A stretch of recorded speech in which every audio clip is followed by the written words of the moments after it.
মাছটা হয়ে গেছে। আর এখন আমার এই পটল হচ্ছে দই দিয়ে, দই পটল। এতে আমি একটু জিরের গুঁড়ো দিয়েছি, আর লাল লঙ্কার গুঁড়ো দিয়েছি, কাঁচা লঙ্কা দিয়েছি, তেজপাতা দিয়েছি, আর ফোড়নে একটা শুকনো লঙ্কা, আর দিয়েছি সাদা জিরে। তো আমার এই দই পটলটা হয়ে গেছে। দইটা ভালো করে ফেটিয়ে নিয়ে আমি এর মধ্যে দিয়ে দিয়েছি। আর আমার মাছের ঝোলটা, মাছের ঝালটা একটু হয়ে গেছে, মাছের ঝাল। এই দই পটলটা হয়ে গেলেই হয়ে যাবে।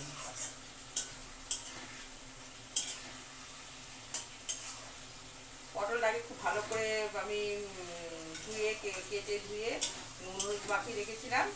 তারপরে আমি ভালো করে ভেজে নিয়েছি, প্রত্যেকটা পটল ভালো করে ভেজে নিয়ে তারপরে আমি এটা মশলাটা দিয়ে জিরের গুঁড়ো দিয়েছি, লাল লঙ্কার গুঁড়ো, কাঁচা লঙ্কা, আর একটু চিনি দিয়েছি, আর একটু এখন একটু সাই গরম মশলা দিয়ে দেবো,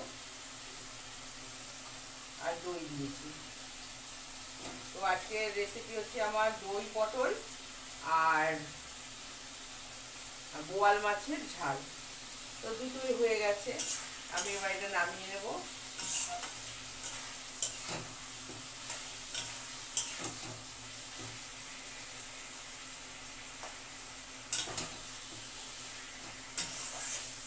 খুব সুন্দর হয়েছে দই পটলটা, খুব ভালো হয়েছে। বন্ধুরা, আপনারা আমার চ্যানেলটাকে লাইক, শেয়ার আর সাবস্ক্রাইব করবেন প্লিজ।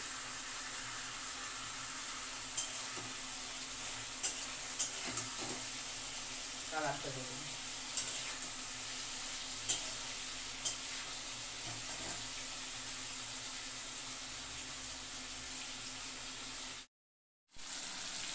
এই দেখুন কালারটা খুব সুন্দর হয়েছে, একদম মাখা মাখা হয়েছে। আর এই হচ্ছে মাছের ঝাল, বোয়াল মাছের ঝাল। কাঁদি পেটি দুটোই আছে। এবার এটা নামিয়ে নেব। এই দেখুন বন্ধুরা, আমার তৈরি হয়ে গেছে দই পটল। কত সুন্দর হয়েছে দই পটলটা।